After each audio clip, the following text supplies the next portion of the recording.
How to buy crypto with an IRA or your retirement account. Hello everybody, welcome back to my channel. This is me, Bitcoin In Roth, and today I'll guide you on how you can buy crypto with your IRA account. Now, first things first, thanks to Cryptopedia, I'm able to guide you through here.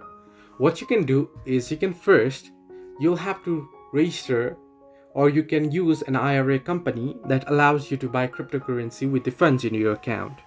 Now, some of the examples of crypto IRA companies you can look are Bitcoin IRA, iTrust Capital, Coin IRA, Bit IRA, and Equity Trust.